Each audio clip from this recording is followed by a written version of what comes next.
Yung last week, more on perspective ng captive. Ngayon, mas titingnan natin yung lens ng rescuer. At iyon po yung part 2 ng ating series.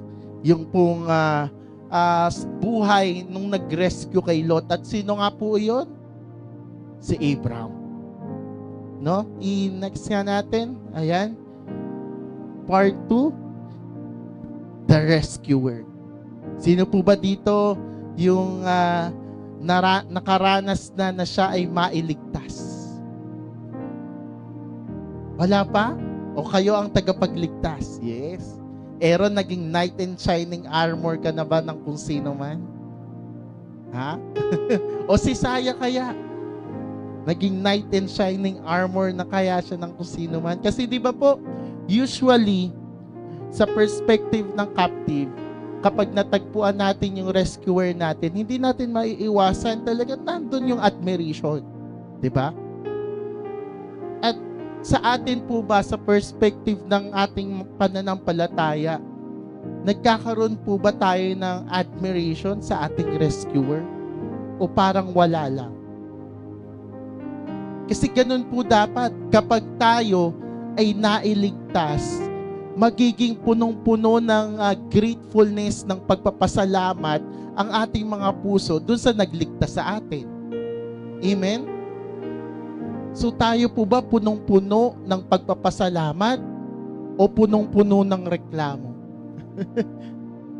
Kasi kapag tinitingnan po natin ang isang tao o sa perspective na ito, sa ang Panginoon na wala lang, parang scapegoat, hindi talaga rescuer, para lang makaalis tayo sa kung nasaan tayo ngayon. Kapag nakaranas tayo ulit ng pagsubok, nawawala na yung spirit ng thanksgiving, ng gratitude. Magagaya tayo dun sa mga Israelita nung sila'y inilabas sa Ehipto. Na tila baga, imbis na magpasalamat, ay nagre-reklamo pa. Pero tayo dapat tingnan natin ang Panginoong Yeshua bilang ating mga rescuer. Kasi siya ang talagang ating tagapagligtas. Katulad doon na pag-aralan natin last week, di ba? Na kailangan natin ng magliligtas sa atin. Hindi natin siya kayang gawin on our own. At ngayon, titingnan naman natin ano yung matututunan natin sa kung papaanong iniligtas ni Abraham si Lot. Ano yung katangian na meron siya? Ano yung ginawa niya na pwede rin natin somehow makapulutan ng aral bilang mga captive sa mundong ito? Papaano ba tinitingnan ni Abraham nung rescuer itong nangyayari sa paligid natin? Amen? Kaya basahin po natin, magpatuloy po tayo sa Genesis chapter 14. Ang pag-aaralan po natin ngayon ay mula verse 12 hanggang 16. Ito na nga po ang nangyari. Di ba po, binihag din nila ang pamangkin ni Abraham na sino po? Si Lot. Si Lot ay nabihag na, nadamay po siya dun sa sigalot nung 4 na hari ng east at ito pong 5 hari ng west na kung saan dun siya nakatira. Isa dun sa 5 mga hari na yun ay ang hari ng Sodoma. Binihag din si Lot na nakatira sa Sodoma at kinuha ang lahat ng ari-arian nito. So parang wala na talaga, wala nang natira kay Lot. Naubos ng lahat. Isang takas ang nagbalita ng pangyayaring ito kay Abraham na Hebreo, na nooy nakatira malapit sa tabi ng sagradong kahuyan ni Mamre, isang Amoreo. Si Abraham at si Mamre kasama ang mga kapatid niyang sina Eskol at Aner ay may umiiral na kasunduan. Mamaya mas titingnan natin yan. Next natin, verse 14.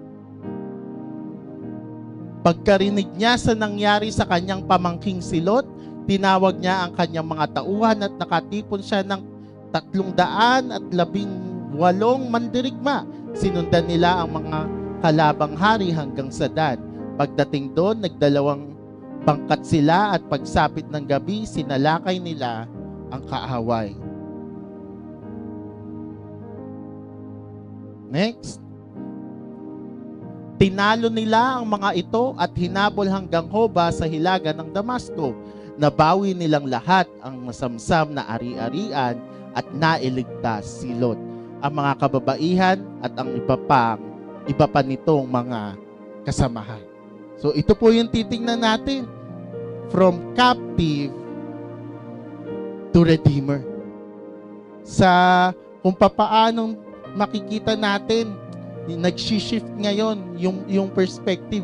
Last week, kay Lot, na isang captive, na bihag siya. Ngayon, dun sa rescuer. Kasi yung kay Lot, parang wala siyang boses, wala siyang laban, nadamay lang siya talaga dun sa gulo. Dahil sa pinili niyang tirahan.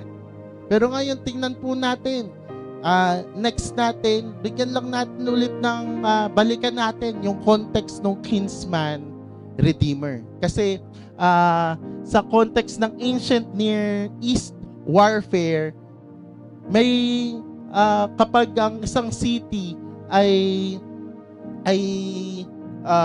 nasakop, syempre yung mga tao doon magiging captives. Either yung makukulong sila or magiging alipin. Magiging slaves. Siyempre, yung mga magkakapamilya, will be separated. Kasi usually, yung mga kalalakihan, sila yung magiging mga slaves na para sa construction, ganyan. Yung mga kababaihan naman, usually, sila yung nagiging, yung parang kasambahay sa panahon natin ngayon. So, mga housekeepers. And then, syempre, yung mga ari-arian, sasamsamin ng mga nakasakop. So, ganun yung nangyari sa kila Lot. And lastly, wala na silang naging kalayaan. So, naging captive si Lot. Marahil nahiwalay siya sa kanyang pamilya. Nawala ang kanyang mga ari-arian. Tandaan po natin, doon sa chapter 13, naghiwalay nga sila ni Abraham. Ni Abram pa sa panahon na yun. Kaya ang reason nila kaya sila naghiwalay dahil sa dami na ng kanilang mga ari-arian, sa mga hayupan nila, yung para bang nagkakaagawan na ng pagsusugahang lugar. So ibig sabihin si Lot established na din, may kaya, comfortable yung pamumuhay niya. Kaso lahat din po iyon nawala. At ang masakla pa, pati yung sarili mo, naging captive ka pa. So, dito talagang yung sitwasyon ni Lot from maayos na pamumuhay, talagang naging kabaliktaran. At dito po, next natin, yung sinasabi po natin, last week din, yung concept naman ng Goel. Nagiging ano din po pala siya, parang meron din po siyang related din po siya sa digmaan. Kasi yung kinsman redeemer, pwede rin pala yun na halimbawa naging alipin na yung kamag-anak mong malapit. Halimbawa si Lot, pwedeng ang maging approach ni Abram, bibilhin na lang niya pabalik si Lot. Kasi nga, parang naging alipin na Parang ano na yan. O sige, babawiin ko pero ito bayad. Pwedeng ganun. Pero, syempre, mamaya titingnan natin, nabasa naman na natin na nabawi naman lahat ni Abram kung ano yung nawala kay Lot. Kasi, yun yung kinsman redeemer, yung Goel, a redeemer protects family, rescues captives, restores inheritance, and recovers what was lost. Mamaya mas titingnan natin yan. Ito yung gusto kong tingnan natin muna, that Abraham demonstrates the heart of redemption before the law was ever given. Kasi kung babalikan po natin, di ba, ano yung naging reference ng kinsman redeemer last week sa Leviticus, nung itinatalanan ni Moses yung mga kautasan ni Yahweh. Pero ito pong time na ito, wala pa si Moises. Hindi pa sila nagsettle sa Egypt, hindi pa sila nakalabas sa wilderness, hindi pa sila nakapasok sa lupang pangako. Actually, babalik nga sila dito sa lupain ni Abraham. Pero makikita natin, di ba, nung panahon ni Moses, nailathala lang yung mga kautusan ng Panginoon. Pero even sa pinakasimula pa, even before Abraham, kay Adan at kay Eva pa lang, nandoon na, established na kung ano yung kalooban ni Yahweh, ano yung mga boundaries na sineset niya sa humanity. At dito makikita po natin, at next week mas makikita pa natin yung concept ng tithing, yung mga kautusan na mababasa natin sa Exodus, sa Leviticus and sa Numbers, nandun na by heart. Nandun na dito pinakita ni Abraham. Kung titingnan nga natin yung prophecy ni Jeremiah na hindi na sa bato isusulat ang mga kautusan ni Yahweh kundi sa puso na, actually hindi lang siya prophetic message eh. It is also a message na ganun naman na talaga nagsimula, na nasa puso natin ang mga kautusan ni Yahweh. Ibinabalik lang.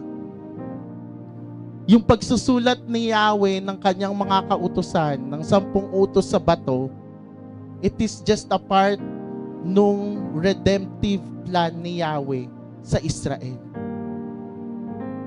Pero yung mga kautusan na yon, nandun na talaga from the beginning. Yung salita ni Yahweh. Di ba sabi sa John chapter 1? Sino yon? Ang salita ni Yahweh ay ang Panginoong Yeshua. So bumabalik lang po tayo sa simula. Kaya napakaganda po nito na makikita natin yung mga namuhay prior sa Israel, sa bayan ni Moses. Nandoon eh. Nakikita na sa kanilang mga buhay ang Torah. Nataon lang na kinailangan yung maisulat sa bato para ma-transfer hanggang sa atin, ma-keep yung salita ng Panginoon. Pero originally, naka-design talaga yung mga utos niya na isulat sa puso natin. Isulat sa isipan natin. Kaya ito pong yung mga Bible na nababasa natin, sa Bible man na libro o sa Bible sa phone natin, it is for us to para tulungan tayo na maisa puso ang salita ng Panginoon. Ang goal, hindi lang basta mailathala sa libro, kundi maisulat sa puso. Amen? Kaya kung tayo, wala pa siya sa puso natin, lagi nating basahin, lagi nating paalalahanan yung sarili natin. Paano malalaman na nasa puso na natin? Kapag yung salita ng Panginoon na isa sa pamuhay na natin. Kasi baliwala ang pagbabasa mo saya, tapos next week, pag tinanong ka ni pastor, nakalimutan mo na. Di ba? Kaya nga po ina-encourage natin yung bawat isa, di ba, na magle-lecture tayo. Nasaan na nga ba ang notebook ng mga kabataan? Di ba? Hindi yan para lang magkaroon ng grade sa Shabbat School at ma-honor. Iyan ay para matulungan ng bawat isa na habang naisusulat natin sa papel, tumatatak siya sa puso natin. Amen? Pero balik tayo dun sa atin pong lesson. Titingnan na po natin ngayon, ano-ano nga ba yung nangyari kay Abraham, yung ginawa niya, at ano yung naging response niya nung nalaman na niya na si Lot ay nabihag. So tingnan po natin, unang puntos.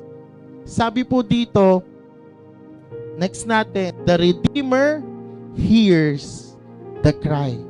Sabi po dun sa unang part ng verse 13, one who had escaped came and told Abraham. May nakatakas, may unang nakalaya. Ito po tandaan niyo po, may naunang makalaya. At ano yung ginawa nung nakalaya? Siya ba'y nag-celebrate na lang at namuhay ng sa sarili niya? Hindi. Inalala niya yung mga hindi pa nakakalaya. Anong ginawa niya? Lumapit siya kay Abram. Sinabi niya, yung pamangkin mo, nandun pa, nabihag ng kaaway. At doon nagsimula ang storya ng pagliligtas kay Lot. Tandaan niyo po, sino ang nagsabi kay Abram? Yung unang nakalaya. Sino po dito? Yung may mga mahal sa buhay, may mga kaibigan, may mga kapitbahay na nabibihag pa ng mundong ito. Sa tingin nyo, sino ang tutulong sa kanila na lumapit sa ating Redeemer? Tanong nyo sa katabi nyo, sino? Ituro nyo po yung sarili nyo. Kung yung nanay mo, yung tatay mo, hindi pa nakakakilala kay Yahweh, sinong iiyak kay Yahweh at mananalangin, Panginoon, iligtas mo po sila. Kasi ang mga captives, sumigaw man sila, pwedeng nandun pa sila, nakakulong pa sila. Sinong makakatulong sa kanila? Tayo po. Kaya kung tayo po may kasama sa tahanan natin na kailangan ng pagliligtas ni Yahweh, huwag nating sigawan yung captive. Dumulog tayo sa Redeemer. Amen? Haya ka na naman, lasing ka na naman, kasi ganyan, ayaw mong magtinaw ng buhay mo. Diba? Madalas, minsan nakakairita naman talaga. Diba? Lalo asawa natin. Tapos laging pasaway. Pero, gayahin po natin yung unang nakalaya. Lumapit siya kay Abram. Tayo lumapit kay Yahweh. Amen? Iiyak natin kay Yahweh kung kailangan. Idalangin po natin ang mga mahal natin sa buhay kesa atin silang talakan. Amen po. Kasi po sa sitwasyon na to, si Lot hindi naman siya makakalapit kay Abram kasi nga bihag siya. Lot was captive and someone had to bring the news to Abram. Na hindi po pala nasasayang yung efforts natin sa pananalangin para sa ating mga mahal sa buhay. Mas yun pala yung kailangan natin. Na tayong mga nakalaya, dumulog kay Abram. Hindi pala kay Abram. Sa atin, kay Yahweh. Dumulog tayo kay Yahweh para magsimula yung pagbabago. Kasi sa tingin nyo po, kung yung nakalaya na yon, pag gusto niyang iligtas si Lot, maililigtas kaya niya si Lot? Hindi rin naman eh. Ang kailangan natin yung Redeemer. Kaya minsan kasi, ganun yung nangyayari sa atin na sitwasyon. Gusto natin tayo yung maging Redeemer. Gusto natin tayo yung mag-rescue sa kapatid natin. Tayo yung gustong makapagpabago ng kanilang buhay. Kaya parang, ginawa ko naman na ang lahat, pero bakit ayaw mo pa din magtino? Napakapasaway mong anak. Nako, kaninong anak ka ba? Pero kasi ano yung mali doon? Ginagawa nating tagapagligtas ang ating mga sarili. Ang kailangan natin, bagamat tayo'y nakalaya na, hindi pa rin tayo ang tagapagligtas. Lalapit at lalapit pa rin tayo sa tunay na rescuer. Si Yahweh, ang Panginoong Yeshua. Kasi minsan ganun, magpe-pray tayo, Panginoon, baguhin mo po ang aking asawa.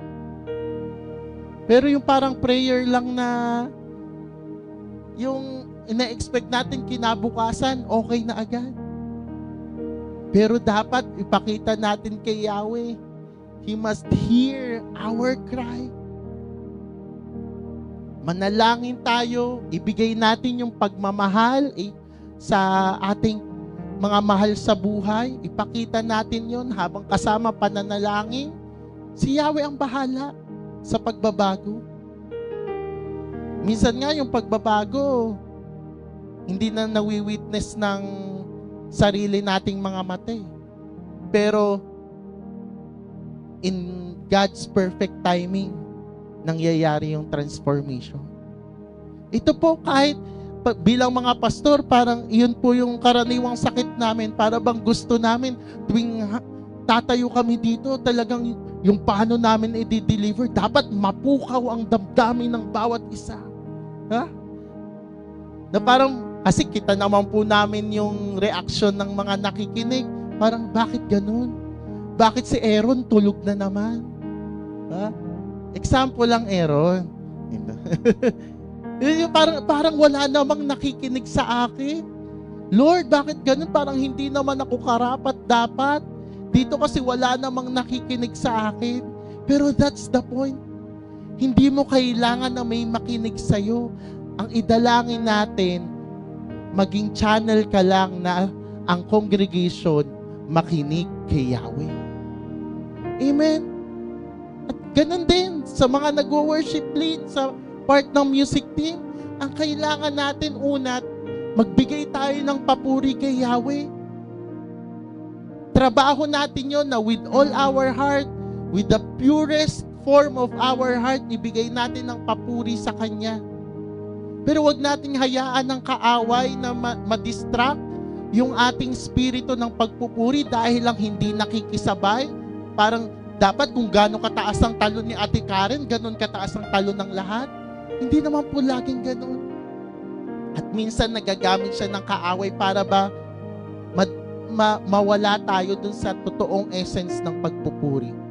Ay, bakit ganon? Parang ang lamya-lamya. Tama lang na i-encourage natin ang congregation. Pero laging nating iisipin, ang banal na spirito ang bahalang kumilos.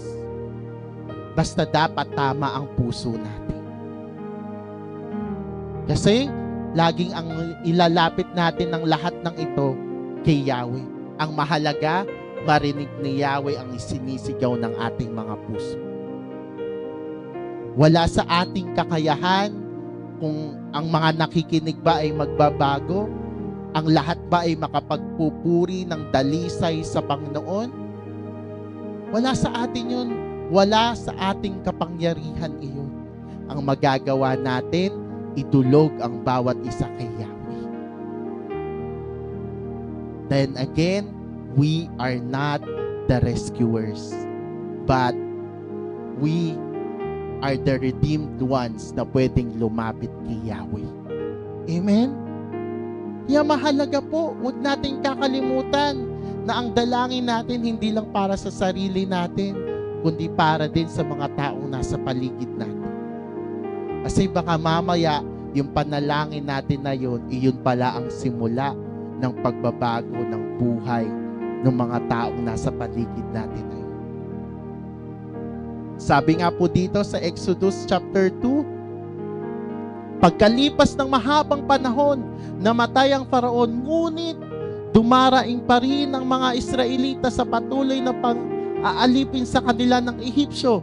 Narinig ng Diyos ang kanilang daing at naalala niya ang ginawa niyang kasunduan kina Abraham, Isaac at Jacob. Nakita niya ang kalalagayan ng mga Israelita at siya'y nahabag sa kanila. Alam niyo po yung maganda? Ang Panginoon, naririnig niya tayo. Ang Panginoon, inaalala niya tayo. At ang Panginoon, nakikita niya tayo. Kaya pag tayo mananalangin, sa ganung pong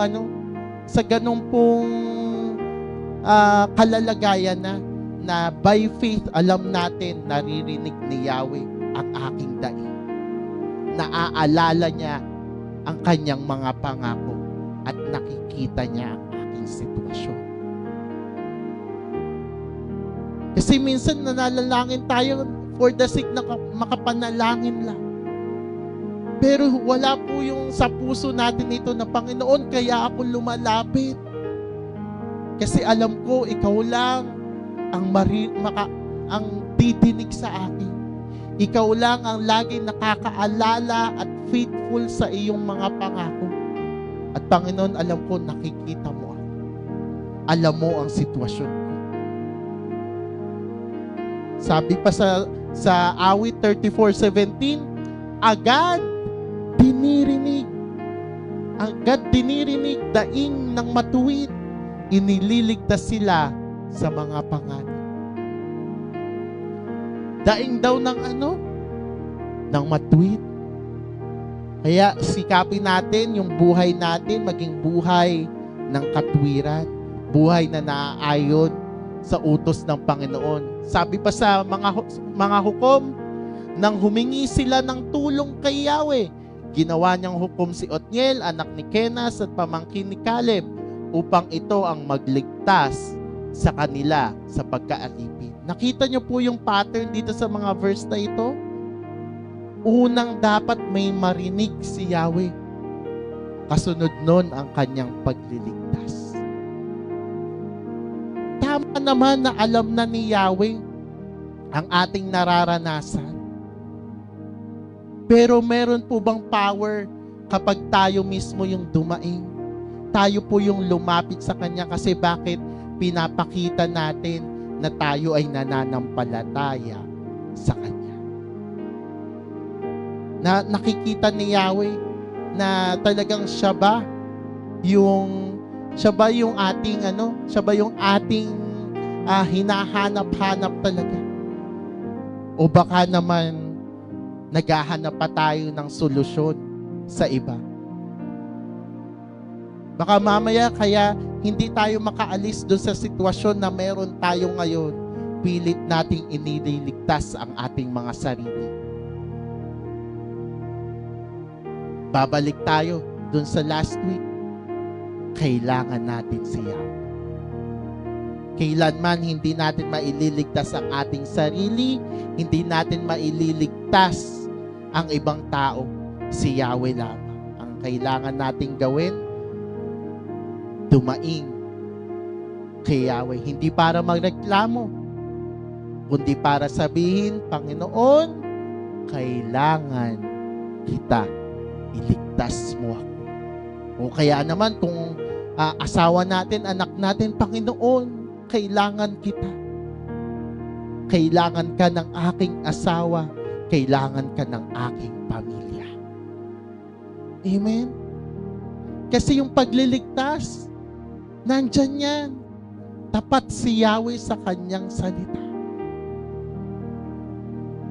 Pero kailangan ideklara din po natin yung ating pananampalataya. Sabi nga po dito, next, captivity may silence the captive, but it never escapes the attention of the Redeemer. Hindi nakakakalimot si Yahweh. Aware siya.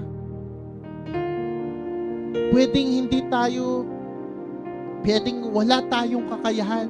Wala naman talaga tayong kakayahan na mailigtas ang ating mga sarili. Pero ang napakagandang katotohanan, lumapit lang tayo sa Kanya. At doon na magsisimula ang pagbabago ng ating mga buhay. Aaron, lumapit ka sa Panginoon. Malungkot ang puso mo, lumapit ka kay Yahweh. Ha? Hindi sa kahit kanino man. Kahit anumang suliranin natin, kahit saan man tayo nakakulong sa buhay natin ngayon, nakakulong tayo sa utang, lumapit tayo sa Panginoon, bigla bang uulan ng pera?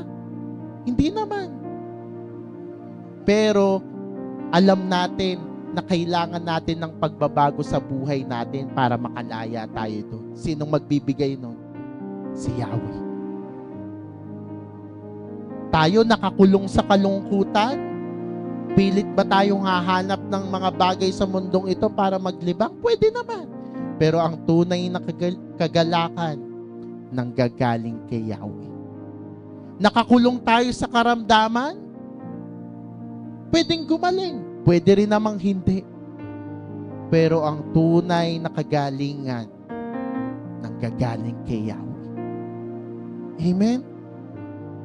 Ang tanong, kung iyon yung katotohanan, lumalapit ba tayo sa Kanya? Sa bawat suliranin, sa bawat pagsubok ng buhay, sino bang una nating nilalapitan?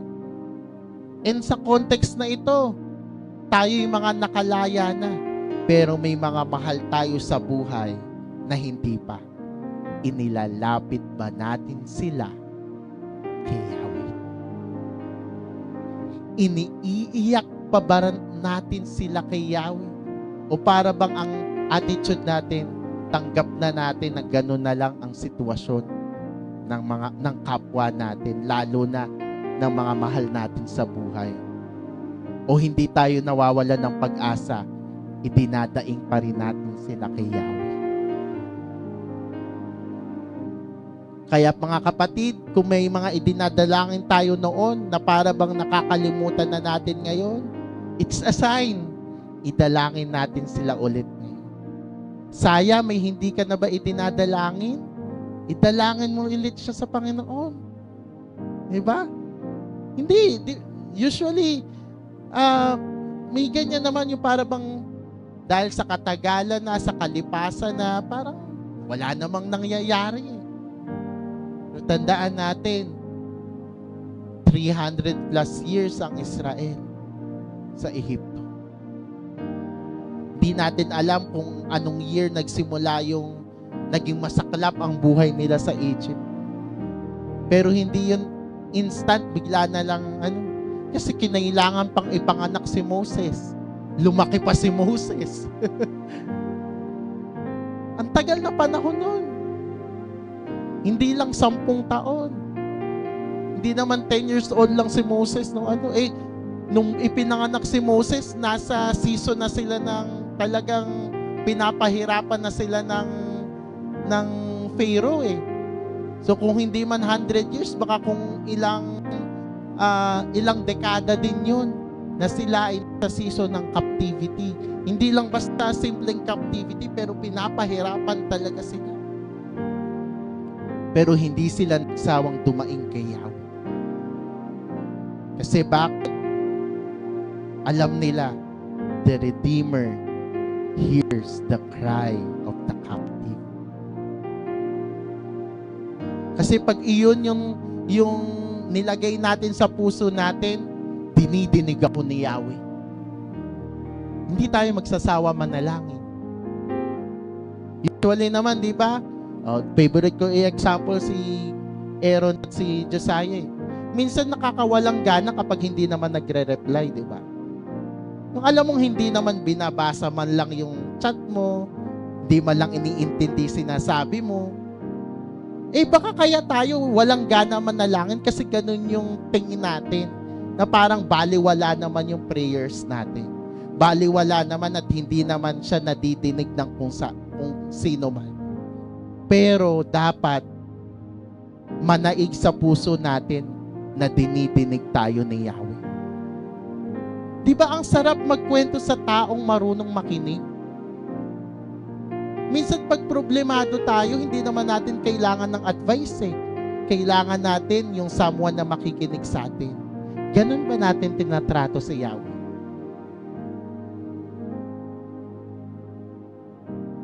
Minsan, ganun eh. Hindi natin talaga tunay na isa sa puso na tayo'y dinidinig ni Yahweh. Lagi natin minsan dalangin natin, Panginoon, mangusap ka sa akin. Pero most of the time, alam niyo po yung senaryo, Panginoon, dinggin mo ang aking dalangin. pinapakinggan tayo ni Yahweh. Kaya manalangin tayo.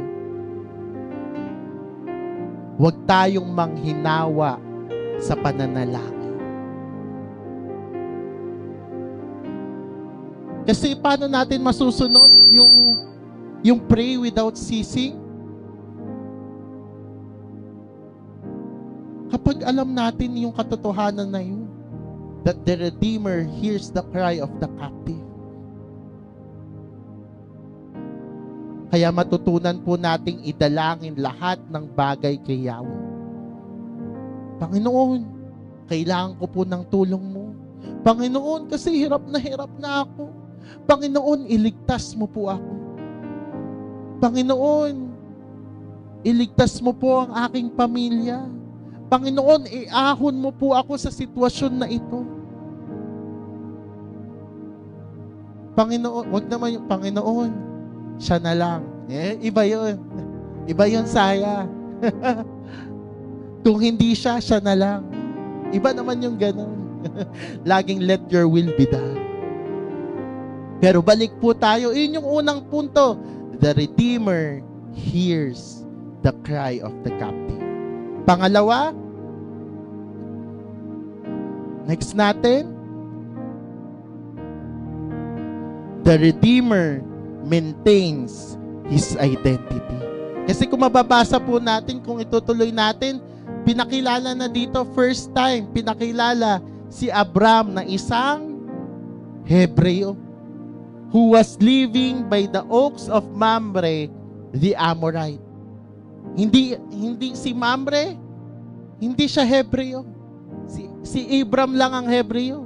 Si Mamre, brother of Eshcol and of Aner, these were allies of Abram. Pero, hindi sila Hebreo.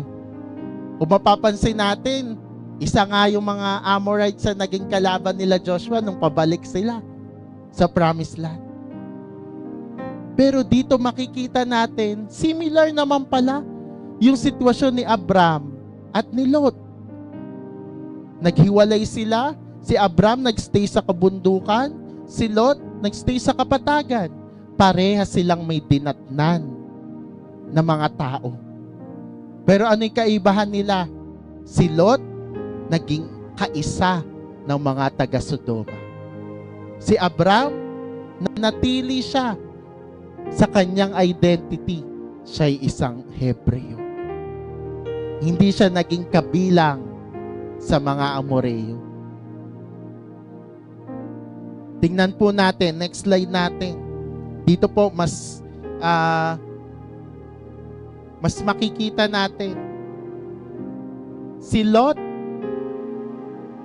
inadapt niya yung kultura kung saan siya pumunta. Naging parte siya nung lungsod. Yun nga lang, yun din yung dahilan kaya siya naging captive. Kasi siya ay kabilang nakatira sa Sodoma. Amen? Iyon naman talaga, ano yung reason ng captivity niya? Siya ay taga-Sodoma. Wala nang iba, hindi naman siya yung kumalaban doon sa apat na hari na sumakop sa kanila eh. Iba naman, yung hari ng Sodoma, yung 5 kings na may alliance yung nagrebelde, tapos kinalaban sila ulit. Parang sinakop sila ulit nung 4 na hari. Wala siyang ginawa, kundi to adapt and to become part of the city. Pero si Abram, he maintained yung covenant identity niya. Anong sabi ni Yahweh sa kanya?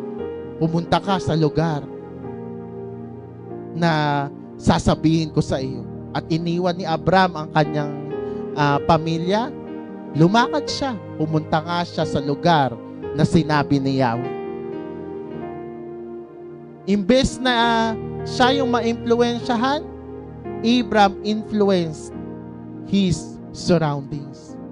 Kasi kung mapapansin niyo po, naging alay niya, naging kakampi niya, yung mga taong nasa paligid niya.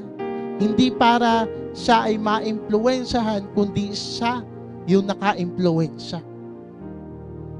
Nung humingi nga siya ng tulong, di ba?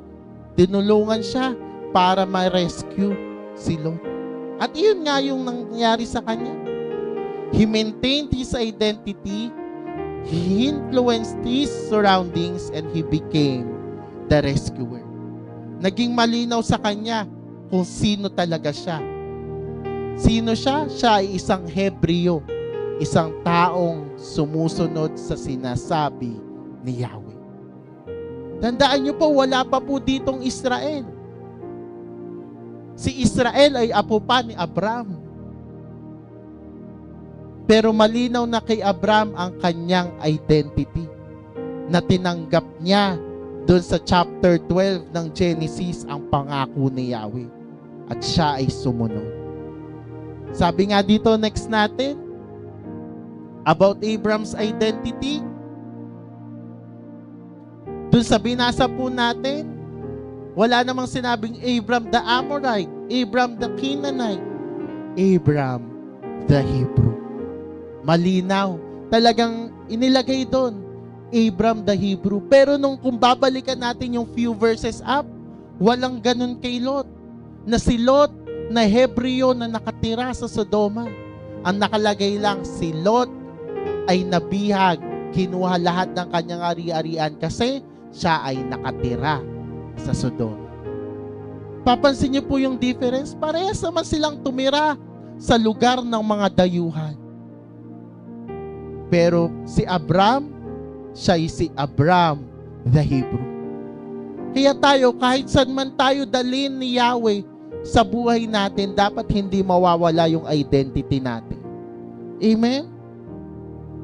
Na, Lorraine, kapag ikaw nag-college na, halimbawa sa Maynila, hindi mawawala yung identity mo. Dito, masunurin kang at tagapagtugtog ng bass, tapos sa Maynila, manginginom ka. Hindi ganun. Dapat we have to maintain our identity. Dito, ang bait-bait natin kay Teacher Connie, opo, sunod tayo sa utos. Pagdating sa bahay, kung makasigaw kay nanay, ayoko nga! Na para bang tayo pa ang magulang, tayo ang nasusunod. We have to maintain our identity kahit nasaan man tayo. Yung identity na meron tayo dito, hindi siya parang damit na inaalis natin, pagkaalis din natin dito po sa ating church na ito. Dapat iyon po yung magaya natin dito sa kung paano namuhay si Abraham. He was Abram the Hebrew. Kahit siya ay namumuhay kasama ng mga Amorite and mga Canaanite. Kasi nasa mundo tayong ito eh. Hindi naman pwedeng lahat ng nakakasalamuhan natin ay messianic din. Kahit nga sa loob ng tahanan natin, marahil meron sa atin, hindi naman messianic ang mga kasama sa bahay. Pero, dapat nananatili sa atin yung pagka-messianic natin. Amen? Hindi yung pagdating sa school, Aaron, dito, sineshare mo, stick to one, pero doon, stick to many. Ha? Kailangan po nananatili sa atin na tumutugtog nga tayo dito, tapos palamura pala tayo pag hindi tayo nakikita ng mga kapatiran. Diba? Yung ganong mga maliliit na bagay. Kailangan aware tayo doon kasi bakit? Dala-dala natin yung identity. Katulad ni Abram the Hebrew. Hindi yung mananatiling Abram the Hebrew kung inadapt niya yung mga kultura na meron yung mga Amorites and Canaanites. Ibig sabihin, kaya siya naging tanyag, nakilala bilang Abram the Hebrew. Ayan kasi si Abram eh. Oo, hindi yan kumakain ng baboy. Kasi bawal daw sa kanila. Hindi yun dito, hindi tayo kumakain ng baboy. Pag nakapunta tayo sa birthday yan, kung makakurot tayo ng malutong na balat ng lechon, sinasawsaw pa natin sa sarsang gawa sa atay ng baboy. Sarap. Nasaan na yung distinction? Nasaan na yung identity natin? Kailangan firm tayo doon. Alam natin yung identity natin because our environment should not define our identity. Our identity should be defined by Yahweh. Tayo'y anak ng Diyos.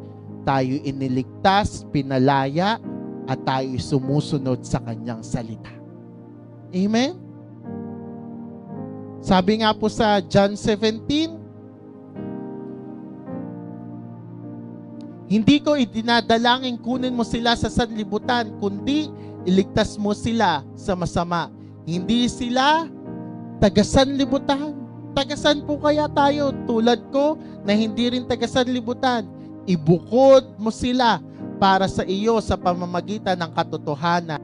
Ang salita mo ang katotohanan.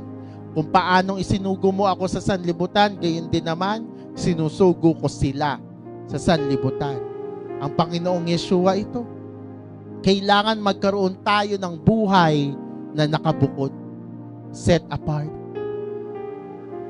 Meek, dapat set apart tayo. Dapat hindi natin itinatago yung identity natin.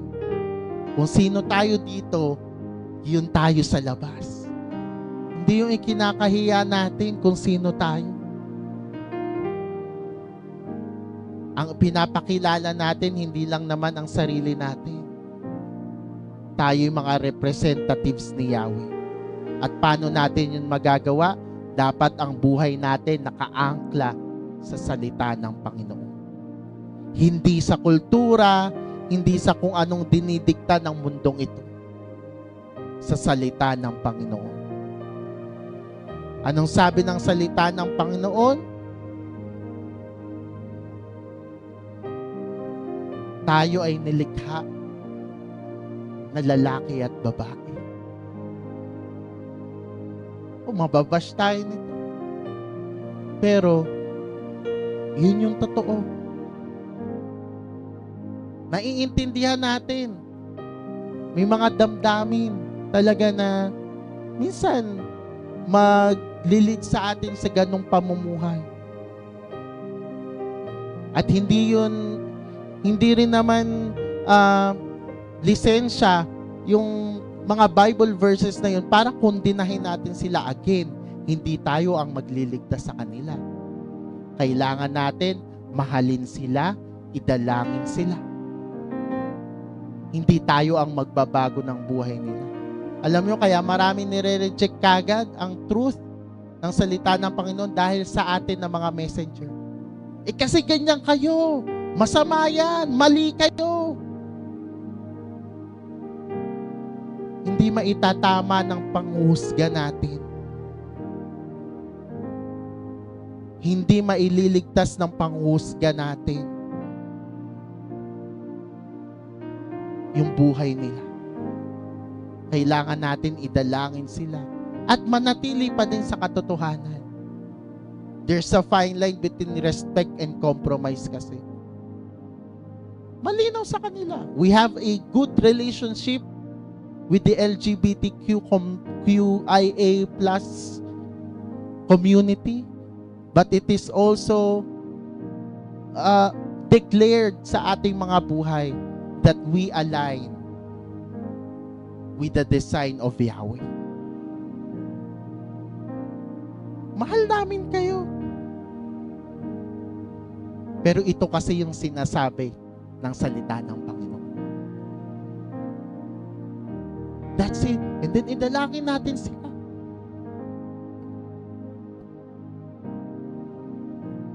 Para kasi minsan sa sobrang passionate natin sa salita ng Panginoon, parang bang gusto nating idalangin agad, Panginoon, hatiin mo ang lupa.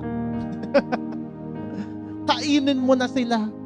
Sila yung mga salot sa lipunan. Paano marireceive nila ang pag-ibig ni Yahweh kung gano'n na yung sinasabi natin?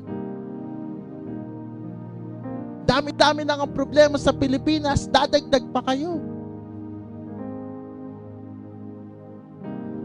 Hindi maganda. Lahat naman tayo, in some way, naging part din ng problema ng mundong ito.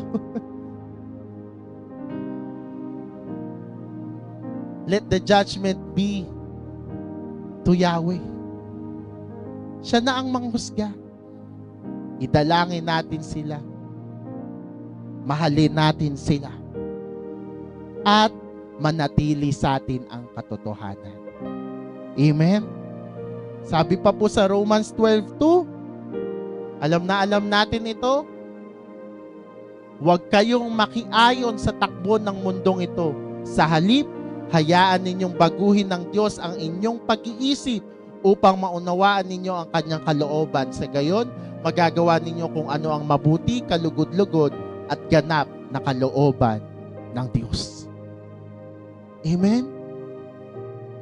Hindi talaga kahit nung panahon nila Apostol Pablo, alam na nila hindi talaga align ang tinatakbo ng mundong ito sa kung ano ang kalooban ni Yahweh. Kaya we have to shift our mindset. Babaguhin talaga natin. Talagang sasadyain natin na baguhin yung paano tayo mag-isip. Kasi kung hindi tayo magiging mapagmatsyag, unti-unti mababago din yung prinsipyo natin sa buhay. Sabi pa po sa Jeremiah 29, hindi verse 11, verse 7 lang. Ngunit pagyamanin ninyo ang lungsod na pinagdalhan ko sa inyo. Italangin ninyo sila kay Yahweh sapagkat kayo rin ang makikinabang kung sila'y umunlad. Ito yung time ng Babylonian captivity. Ang message kay Jeremiah, oo, iuuwi ko kayo, pero magsettle na muna kayo dyan. Dyan na muna kayo maninirahan. Pero, live a set-apart lives. At, anong sabi dito? Idadalangin din natin sila. Idadalangin natin pag-unlad nila. Mamahalin natin sila. Kasi bakit sabi? Tayo din ang makikinabang pag-unlad nila. Sabi nga dito, next slide natin, ang ganda nito. The issue isn't where you live. Hindi issue kung saan ka tumira. Lumayo ka, lumapit ka sa gulo. The issue is whether your environment disciples you or your covenant identity shapes your environment. Ang gulo-gulo na dito, ayoko na. Yes, for peace of mind, aalis ka. Pwedeng yung pagpupuntahan mo, meron ding maging cause ng gulo. Ang kailangan natin, yung identity manatili sa atin. Ang kailangan natin, huwag tayong maapektuhan ng mga nangyayari sa paligid natin, kundi tayo ang maging ilaw at asin ng sanlibutan ito. Amen? Usually kasi ganun, kaya tayo nagkakaproblema. We react according sa kung ano yung nangyayari sa atin. Hindi sa yung mundo ang magre-react sa kung paano natin nai-impluwensyahan ang paligid natin. Dalawa lang. Either tayo maapektuhan or tayo yung maka-impluwensya. Pipili lang po tayo. Kaya sa school, mga kabataan, be an influencer for the good. Kung si Aaron kanina, shinare niya, ayaw niya maging leader, try mo minsan, Aaron. Stand up. Yun. Be the leader that we Hebrews, mga nakatawid, are meant to be. Hindi tayo nandito para lang umupo. Nandito tayo para pumunta kung saan tayo ituturo ni Yahweh. Hindi tayo narito para tumahimik lamang. Narito tayo para idaing ang mga nakakulong pa, para ilapit kay Yahweh ang mga hindi pa nakakalaya.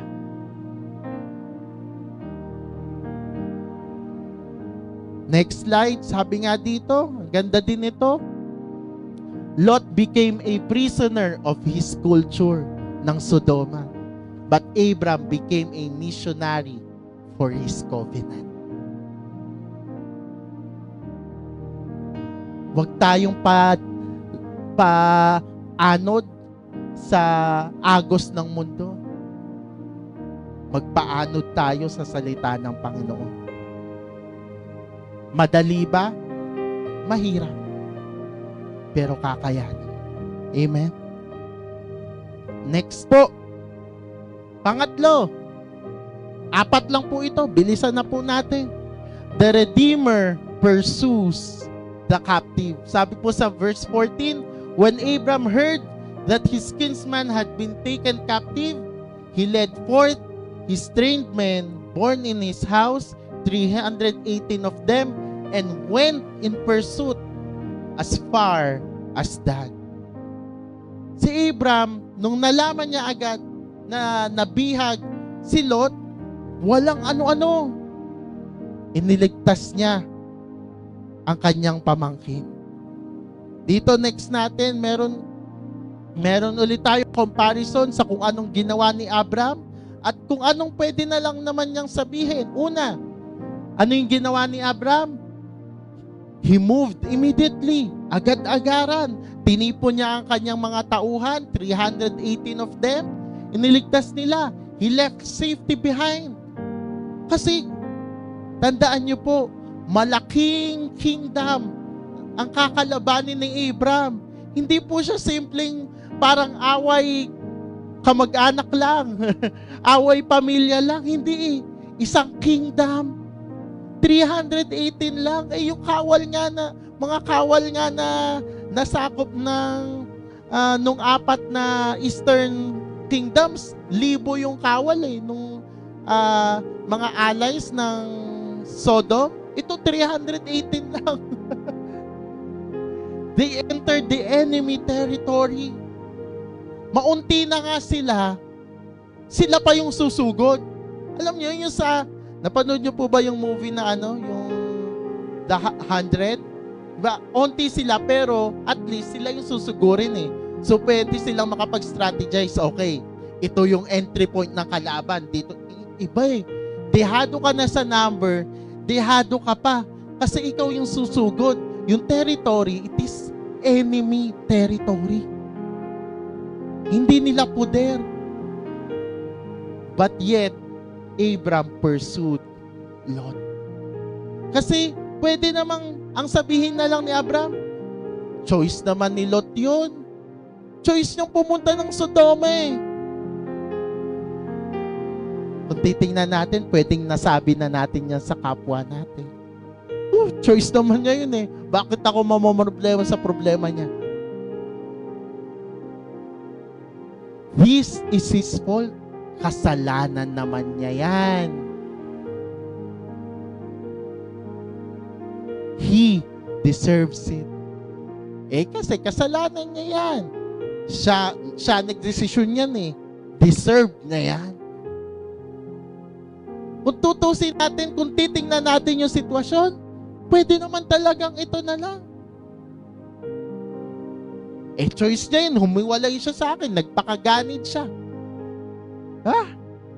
Eh sinunod niya, sarili niyang, luho eh. Pero lahat naman po tayo nagkakamali. Tayo po ba anong gagawin natin? Hahayaan natin sila o idadalangin natin sila kay Yahweh? Minsan nakakapagod, lalo kung wala tayong nakikitang pagbabago. But then again, babalik tayo. Si Yahweh ang rescuer. Si Yahweh ang magtatransform ng buhay nila. Ang kailangan natin, idalangin sila. Amen?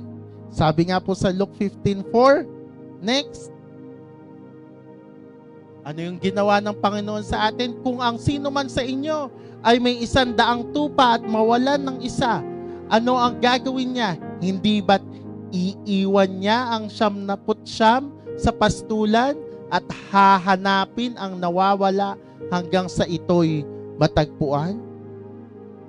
Controversial lang po yung song na Reckless Love kasi nga ang ginamit na adjective, reckless love, pero ang context po niya ito. Kasi nga iiwan yung 99 to save yung nawawalang isa. Oh, the overwhelming, never-ending, reckless love of God. Oh, it chases me down, fights till I'm found, leaves the 99. Ito po yun. Na pwede palitan siguro yung word na reckless, pero ang ganda ng meaning. Na ganun tayo kamahal ni Yahweh. Na hindi niya iiwanan yung nawawalang isa. Kasi laging, iyan talaga yung pattern eh. Basahin pa natin yung iba pang mga verses. Next natin. Sabi sa Ezekiel 34, ito ang pinapasabi ng Panginoong Yahweh. Ako mismo ang maghahanap at mag-aalaga sa aking mga tupa. Sabi po sa John 10, ako ang mabuting pastol, iniaalay ng mabuting pastol ang kanyang buhay para sa mga tupa. Hindi lang ito basta sinabi ng Panginoong Yeshua, ginawa niya ito para sa atin. Hindi natin masusumbatan, puro ka naman salita ginawa na nga Inalay na ng Panginoong Yeshua ang kanyang buhay para sa atin. In the first place, bakit ba nawawala ang tupa? Pasaway Hindi sumasama Humihiwalay pa Ito na nga yung daan Pero kahit pasaway, hahanap at hahanapin pa rin tayo ni Yahweh. Sabi nga, next natin ulit, Sheena, the distance of your captivity is never greater than the reach of your Redeemer. Yahweh will always be able to reach us and redeem us sa ating pagkawala, sa ating pagkaligaw. Hindi natin pwedeng sabihin, wala na akong pag-asa. Hindi. Ang Panginoong Yeshua, ang kanyang pag-ibig sa atin, He will leave the 99 and search for the lost one. Kaya kung tayo man yung lost one, grabe, wow. Kahit gaano kabigat yung ating pagkakamali, kahit gaano kalayo na ang ating narating sa ating pagkaligaw, hahanapin pa rin tayo ng Panginoon. Amen? Next natin, Lot's freedom was purchased on a battlefield he never entered. Nanalo si Lot sa laban nang hindi siya lumalaban. Nanalo si Lot sa laban dahil sa sakripisyo ng kanyang tito Abraham. Ganon din po sa atin. Nanalo na tayo sa laban dahil sa sakripisyo ibinigay ng Panginoong Yeshua. Anong nangyari nito? Abraham attacks by night. He defeated the kings. He fought for Lot. Yet Lot contributes nothing. Naghintay lang siya. Kung iisipin natin, grabe 318 trained servants defeated coalition of 4 kingdoms. This is not merely military strength. Pinapakita lang din dito yung prophetic message of divine intervention pagdating sa pagliligtas sa mga taong nawawala, sa mga taong captive na mundong ito. Lot does not participate in the victory and Abram fights on his behalf. At ganun din po sa atin. We didn't participate. Wala tayong ambag sa tagumpay na ito. Ang Panginoong Yeshua ang lumaban para sa atin. Hindi pa ba sapat yun para ialay natin din ang ating buhay para sa Panginoon? Sabi nga po sa Exodus 14 and sa Romans 5, ipagtatanggol kayo ni Yahweh, pumanatag lamang kayo. Sapagkat noong tayo'y mahihina pa, namatay si Kristo sa takdang panahon para sa mga makasalanan. Tayo po ay iniligtas ni Yahweh. Inalay ng Panginoong Yeshua ang kanyang buhay kapalit ng ano? Nang wala. Dahil mahal lang niya tayo. For God so loved the world that He gave His only begotten Son, that whoever believes in Him, alam niyo yun? Maniwala lang tayo sa Kanya, tanggapin natin ang Kanyang salita. Hindi nga natin kailangang gawin yun eh. Ginawa na niya muna yung sakripisyo para anytime na ready tayong manampalataya sa Kanya, salvation is there. Redemption is there. It's already there. Kailangan lang natin lumapit sa Kanya. Amen? And lastly po, 12:00 na mahigit, ginugutom po kayo ni Pastor. The Redeemer restores what was lost. Hindi lang siya basta nagliligtas. Inire-restore niya ang ating buhay. Sabi dito, nabawi nilang lahat ang nasamsam na ari-arian at nailigtas si Lot, ang mga kababaihan at ang mga at iba pa nito mga kasamahan. Next slide po natin. Kasi ganun kalaki yung pagmamahal ng Panginoon. The goal was never simply defeating the enemy. Hindi lang iyon ang basta goal ni Abraham. The goal was the restoration sa buhay ni Lot. Kasi pwedeng mailigtas siya, pero makakalaya siya, pero nawala naman pa rin lahat sa kanya. Ang meron lang siya, freedom. Pero hindi po ganon ang kalooban ni Yahweh sa atin. Inililigtas niya tayo para ano? Para ma-transform yung ating mga buhay. Sabi po sa Joel 2:25, ibabalik ko ang lahat ng nawala sa inyo ng pinsalain ng katakot-takot na balang ang inyong mga pananim. Ako ang nagpadala ng hukbong ito laban sa inyo. Nakita niyo po? Though may ipinahihintulot si Yahweh ng mga pagsubok sa buhay natin, hindi siya para sa ikasisira natin. The goal is for us to see His great power and for us to be able to see that it is not possible for us to be restored. Siya ang magbibigay sa atin ng kagalingan. Siya magbibigay ng restoration sa ating relationship. Magbibigay ng purpose ng ating buhay. He will restore our identity. At ang napakaganda pa, He will also restore our inheritance. Kung ano yung ninakaw ng kaaway, ibabalik ng Panginoon. Sabi nga dito, next slide natin. For the enemy steals, but the Redeemer restores.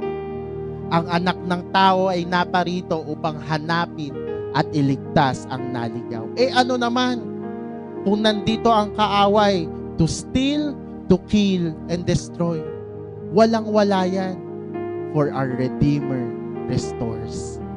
Narito siya to find us. Narito siya para i-restore ang ating mga buhay. Ang ganda nun, no? Naparito, hinanap tayo, iniligtas tayo. Ganon yung pagmamahal ng Panginoon. Naparito kasi hindi lang siya basta from up above, iniligtas tayo. Talagang pinuntahan niya tayo. Hinanap niya tayo. at iniligtas niya tayo. Iyon yung napakagandang act of love na hindi lang pagmamahal out of convenience, pero pagmamahal rooted in sacrifice.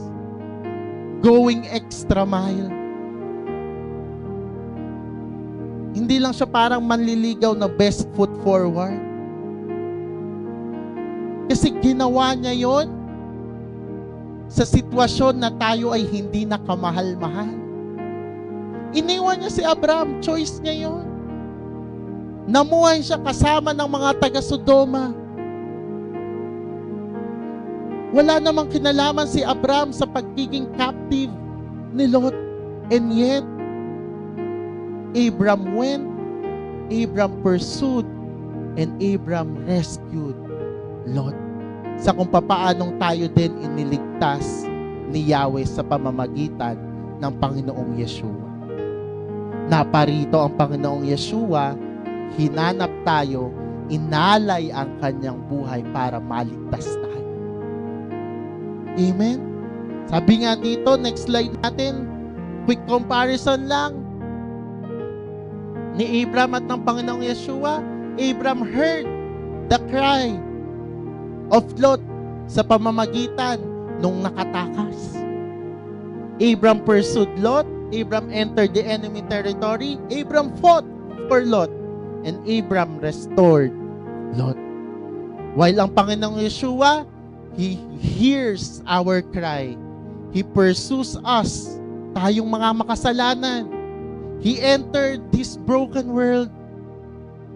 He defeated sin and defeated death.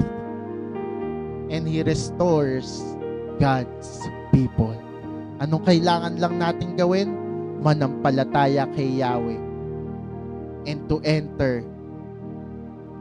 the covenant na pinasok ni Abraham dun sa chapter 12 ng Genesis. Ang ganda lang po nito na kung titingnan natin, na-experience naman siguro nating mahalin ng ibang tao, amen?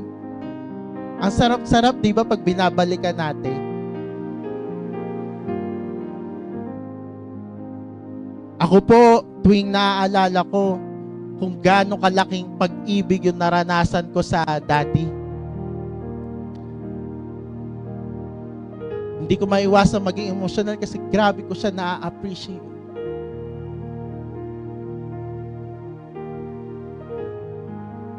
At yung naging desire ng puso ko, Panginoon, nawag kento kalalim din yung appreciation ko dun sa naging sakripisyo ng Panginoong Yeshua para maligtas mo ako. Alam mo, may pagkakataon nung ako po ay single pa po ako nito. Nagtatrabaho sa Maynila, doon nakatira, nagdo-dorm, nagkasakit po ako. As in yung medyo malalang trangkaso, halos may infection na siguro sa lalamunan, di na ako nakakabangon, di chat ako sa mga magulang ko. Tapos, walang ano-ano.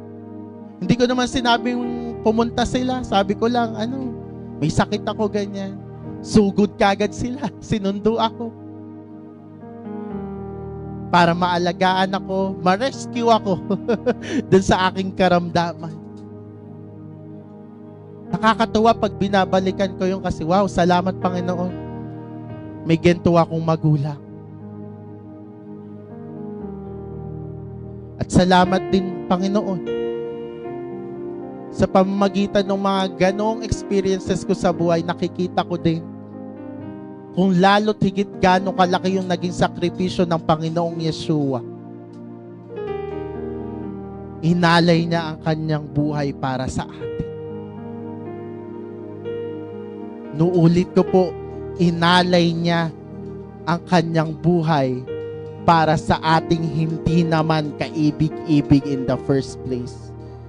Nagkaroon tayo ng mga maling desisyon sa buhay, Inuna natin ang mundong ito. Iniwan natin si Yahweh. And yet, Yeshua pursued us. And yet, Yeshua fought for us. And yet, Yeshua gave His life para ma-restore yung buhay na iniwan natin in the first place. Alam niyo yun, yung prodigal son, ang ganda naman na ng buhay niya. Iniwanan niya lahat ng yun para masunod ang sarili niyang kagustuhan. Nung bumalik siya, pwede namang sabihin ng tatay, "Oh, umalis ka na eh. Kinuha mo na ang mana mo eh. Ano bang babalikan mo dito? Wala ka nang babalikan. Umalis ka na. Hindi na kita tatanggapin." Pero alam niyo po, ang ginawa sa atin ng Panginoong Yeshua, hindi nga lang siya parang yung tatay ng prodigal son eh. Naghintay nga lang yung tatay ng prodigal son sa pagbabalik ng kanyang anak. Ang Panginoong Yeshua, bumaba siya sa mundong ito. Hinanap niya tayo at inalay niya ang kanyang buhay para sa atin. Grabe. Kung maa-absorb lang natin kung gaano kagrabe yung pagmamahal na yun. Yung pagmamahal na sinasadya tayo, sinusundo tayo, pinupuntahan tayo. Sa panahon na kahit na, alam nyo yun, minsan, lalo sa mga mag-asawa ko, kaya naman sa mag-boyfriend, mag-girlfriend, minsan nakakainis, tinotoyo na nga eh, tapos susuyuin mo pa. Pero yung pag-ibig ng Panginoong Yeshua, it's far deeper than that. We are a lost case. Naiwan na tayo nung 99. And yet, binalikan niya tayo. Sana all binabalikan. Pero ganun tayo kamahal ng Panginoong Yeshua. Hindi niya sinabing deserve natin niya. Anong pinakita lang niya? Mahal niya tayo. Iiwan niya ang lahat para sa atin. Maging sarili niyang buhay. Kaya nawa, mas ma-appreciate natin ngayon yung rescuer ng ating mga buhay. Amen? Panginoong Yeshua, salamat. Iniligtas mo ako. Panginoong Yeshua, salamat. Hinanap mo ako. At Panginoon, gaya ng kung papaano mo kong napalaya, dinadalangin ko din po ang aking mga kapamilya, ang aking mga kaibigan, maging yung mga kapatiran natin na hindi na natin kasama ngayon. Panginoon, dinadaing ko sila sa inyo. Kaya Mary Jane, alam mo, ang saya-saya namin ni Pastora Tricia nung nakasama ka namin ulit dito.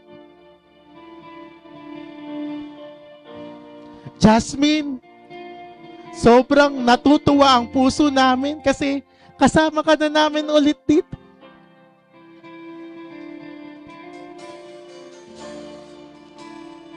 Kaya wag tayo magsasawang idalangin mga taong nasa paligid natin.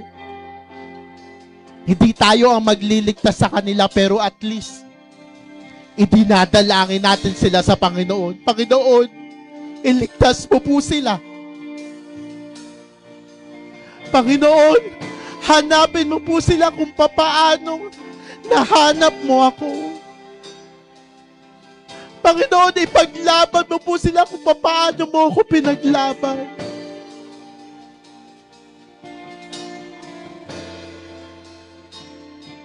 Panginoon, salamat. Dahil alam namin, ikaw lamang ang makapagliligtas sa aming lahat. You are our rescuer. Lot's rescuer was Abraham. But our Redeemer is Yeshua. Walang makakaagaw ng katotohanan na yun.